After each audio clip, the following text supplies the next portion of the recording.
Our next presenter is Melissa Biggs.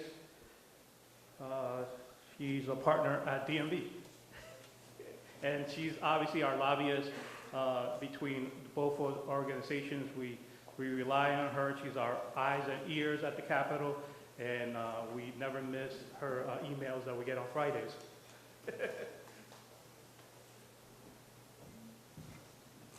Thank you very much for your time today. My name is Melissa Biggs. I'm a partner at DePino, Nunez & Biggs. We are a government relations firm in New Haven. Last time I came to this event, I was able to provide a pretty good legislative wrap-up. We only had a few days left of session. It was a crazy time. This is the long session, meaning we are getting into the meat of things. We have about a month left, and people will begin to work around the clock as we get to June 5th. As many of you have heard, this week the Appropriations and the Finance Committee had their JF deadline, meaning that they need to put out their budget proposals for review and for negotiations. These proposals will begin negotiations with the governor's office. A little bit more about Ned Lamont. He came into the office bringing in many new faces. We've had 26 commissioners, 10 were reaffirmed, 16 are newly appointed, and there are 2 commissioners still waiting confirmation. The governor's office has included new faces in his office as well as in the Office of Policy and Management, which is the budget writing office within the Capitol. So I would like to say he's got a nice blend of people who've been in government before, but also outsiders who are going to provide a new perspective. The leadership in both chambers have remained unchanged from last legislative session. However, there is a large incoming freshman class.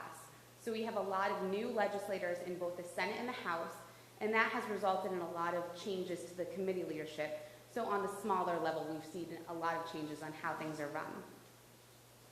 Governor Lamont has brought a new perspective on the budget, and as you've heard already today, he's talked a lot about the bond diet. So this is his goal to increase Connecticut's rating by various bonding agencies. He's repeatedly stated that clean water funds remain a priority, and he does not plan to include this in this bond diet. However, he's looking more at the pet projects, the splash pads, or the local community projects. Often those are used as negotiations for someone's vote on a budget. It is interesting to see how that will play out, but there has been a more in-depth conversation about how bonding dollars have been used. In Connecticut, oftentimes you have a bonding bill that comes out of finance with all the bonding projects that will be approved for the next 2 years. That can get passed by the General Assembly, and then it's up to the governor's office to authorize those funds through the bonding commission meetings. And Governor Malloy canceled several of the bonding commission meetings at the end of 2018. So even if the General Assembly chooses to approve a program, they still need to wait for the governor to approve it and to authorize the money to go forward.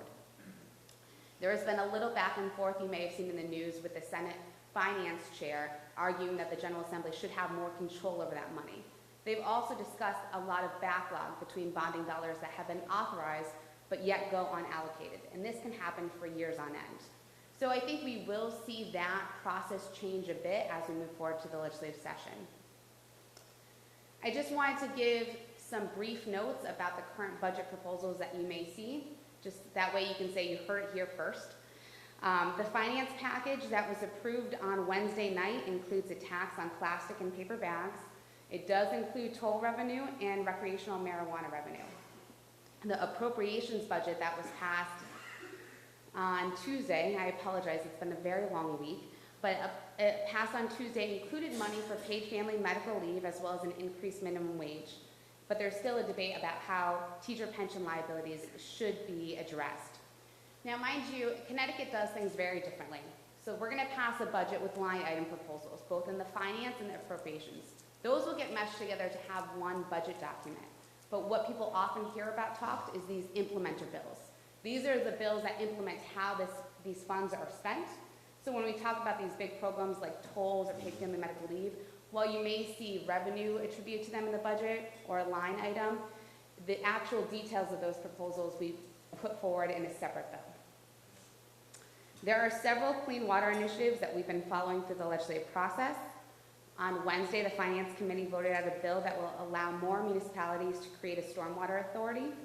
There was a debate on the proposal. It was clear that the goal of the proposal is to help more towns meet their federal requirements. However, I think there will be a lot of changes about what the structure would look like for these additional stormwater authorities. For several years, Connecticut has been considering doing something like an infrastructure bank, which would be modeled similar to the Green Bank, with the ability to leverage private funds for infrastructure needs across the state. For years, there's been conversations about this should also include anything we need for wastewater or clean water improvement projects. This proposal is still under consideration. The most difficult part is figuring out how you're going to pay for it. So that is something I think we might see move forward in some manner, but the details are yet to be worked out. 2019 has also been the year of workforce development. You hear it all the time between elected officials wanting to make sure that we have the workforce for tomorrow's needs. That includes public utilities. There was a bill that was addressed in the Commerce Committee to try and see if we can get more students educated or interested in careers in utility operations. I think that bill will move forward, but it involves a conversation with the local colleges at the community college level. So far this session, 16 proposals have already died that we've been following. Many of these proposals were regarding stormwater, sewer rates, and water resources. We have roughly 1 month left of session. I anticipate both chambers will start meeting at least 3 days a week, and for the Senate, that could mean they pass 50 proposals a day. Sometimes it's only 2. So it'll change. There is still a lot of work to be done before they gavel out on the midnight of June 5th. D&B will provide a full summary of all the legislative activities that happen after the General Assembly concludes. Like Dennis said, we are sponsoring a legislative reception on May 14th from 12 to 2, which is a great opportunity to foster face-to-face conversations with your elected officials. Now, one challenge I face, you'll have a legislator walk from their caucus room into the House floor to vote, and they'll have one lobbyist come up and talk to them about education funding. You'll have another one talking about sports betting and all the celebrities they want to bring in. And then you have little old me asking if we can talk about wastewater. It's not always the most exciting or catchy phrase. I've never heard a legislator say they are not interested, they don't realize it's a priority. They always acknowledge that we need to pay attention to it. However, it's always in the back of everyone's minds. You all are too good. They know that everything is working, so they don't need to pay attention to it. So the goal is to have this reception, and my thought is to make it like a 3rd grade science fair. Really allow legislators to fully understand what's going on behind closed doors, what they aren't seeing that makes everything work, and make sure they're appreciating you for all the hard work you do to keep our communities running. So I hope that you can join us.